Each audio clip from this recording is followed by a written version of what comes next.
अस्सलाम वालेकुम। आज हम बात करेंगे टेंडर के ऊपर और हमारा टॉपिक जो होगा वो टेंडर के अंदर एक पीसीसी है, पर्टिकुलर कंडीशंस ऑफ कॉन्ट्रैक्ट के अंदर प्रायोरिटी ऑफ कॉन्ट्रैक्ट डॉक्यूमेंट्स। ये कौन से डॉक्यूमेंट्स होते हैं और इसके अंदर कौन कौन सी लिस्ट ऑफ डॉक्यूमेंट्स होती है वो डिस्कस करेंगे और फर्दर जो है इसको हम एलाबोरेट भी करेंगे कि इनके मीनिंग्स क्या हैं और ये किस पर्पज़ के लिए यूज़ किए जाते हैं।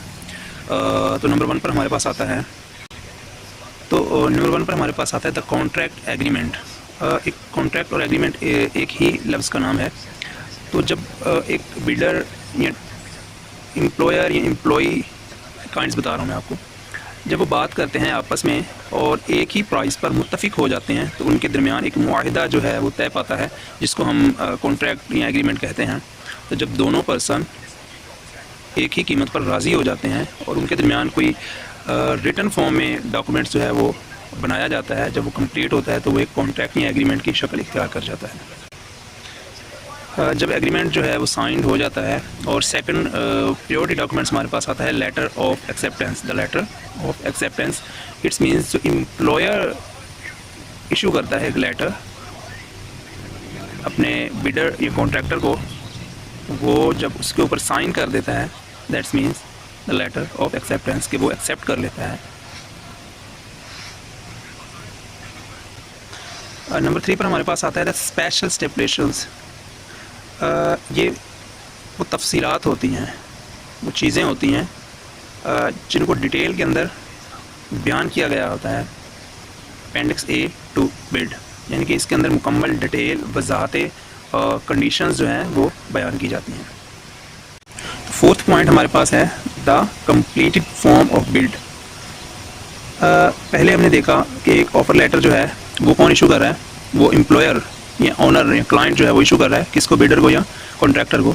बट अब जो है कुछ चीज़ें जो कॉन्ट्रैक्टर एम्प्लॉयर को देता है, कुछ तफसीलात, जो शरायत या वजाहतें जो कॉन्ट्रैक्टर एम्प्लॉयर को देता है और वो उसको एक्सेप्ट करता है, ये एक फॉर्म या एक पेज की सूरत में होती हैं, तो उसको क्या बोला जाता है, the completed form of bid. अब ये जो हमने थर्ड पॉइंट पढ़ा था, इसके अंदर वो वाली शरायत या वजाहतें होती हैं जो आम कंडीशंस या शरायत से ज़्यादा फोकियत या अहमियत या इम्पोर्टेंट होती हैं।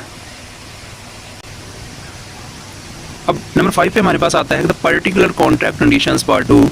ये कौन सी कंडीशंस होती हैं? एक तो कोई भी एग्रीमेंट करें तो हमारे पास रेगुलर कंडीशंस आ रही होती हैं, ये हर प्रोजेक्ट के साथ चलती हुई जा रही होती हैं, लेकिन किसी स्पेसिफिक प्रोजेक्ट के लिए कुछ पर्टिकुलर कॉन्ट्रैक्ट कंडीशन जो है वो लिखी जाती हैं, जो हमारे पास एक डॉक्यूमेंट तहरीर होता है, वो प्रायोरिटी बेस पर अगर उसका हम नाम लें तो क्या कहलाता है जी, पर्टिकुलर कॉन्ट्रैक्ट कंडीशंस पार्ट 2। इसी तरह पॉइंट 6 जो है हमारे पास वो बयान कर रहा है कि the general contract conditions part 1, यानी कि जो जनरल कंडीशंस होंगी पूरे कॉन्ट्रैक्ट के अंदर वो पार्ट 1 में लिखी जाएंगी, और कुछ स्पेसिफिक उसकी जो पोर्शन होगा जिसके अंदर कुछ स्पेसिफिक शरायत लिखी जाएंगी, कंडीशंस लिखी जाएंगी, वो क्या कहलाएंगी, वो पर्टिकुलर कहलाएंगी, और नॉर्मल जो हर कॉन्ट्रैक्ट में होती हैं वो जनरल कॉन्ट्रैक्ट कंडीशंस कहलाएंगी। पॉइंट नंबर 7 की अगर बात की जाए तो ये complete appendix to the bid, यानी कि ये एक्स्ट्रा मालूमात या इंफॉर्मेशन होती है जो बोली के साथ या जब टेंडर जमा करवाया जाता है तो उस टाइम बिडर को जो है वो फ्राहम की जाती हैं एक्स्ट्रा इंफॉर्मेशन, यानी कि वो एक फॉर्म जो स्पेशल क्रिएट किया जाता है इन टर्म टेंडर, जो बिडर को दिया जाता है कि वो आएँ और बोली लगाएं।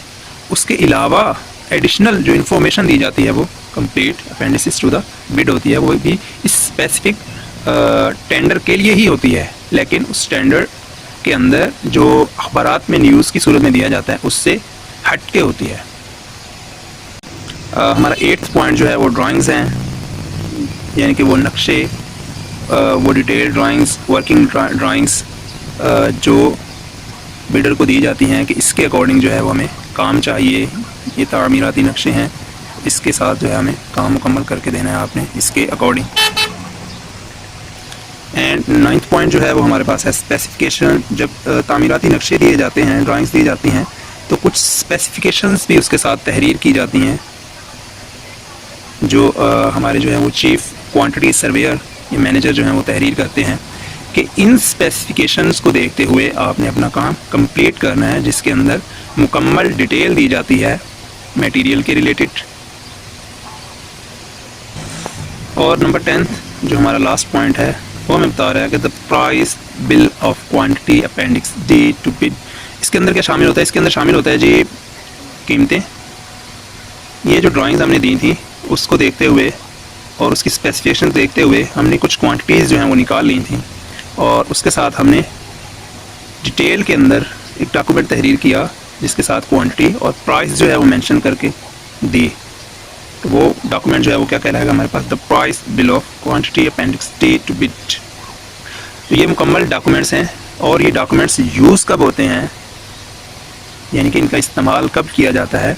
टेंडर के दौरान ये डॉक्यूमेंट्स तहरीर तो किए जाते हैं, बट इनको बहुत ज़्यादा प्रायोरिटी किस टाइम दी जाती है? जब एम्प्लॉयर और एम्प्लॉई के दरमियान किसी तरह का कोई तजाद पैदा हो जाए और उन दोनों में से कोई एक बंदा किसी भी कंडीशंस को फुलफ़िल ना कर रहा हो, तो इन डॉक्यूमेंट्स को देखा जाता है कि इन डॉक्यूमेंट्स के अकॉर्डिंग जो जो कंडीशंस लिखी गई थी, जो जो चीज़ें तहरीर की गई थी हर डॉक्यूमेंट्स के अकॉर्डिंग, तो क्या वो फुलफ़िल हो रही हैं या नहीं। किसी भी तरह की तजाद की सूरत में ये वाले डॉक्यूमेंट्स जो हैं प्रायोरिटी बेस पर देखे जाते हैं।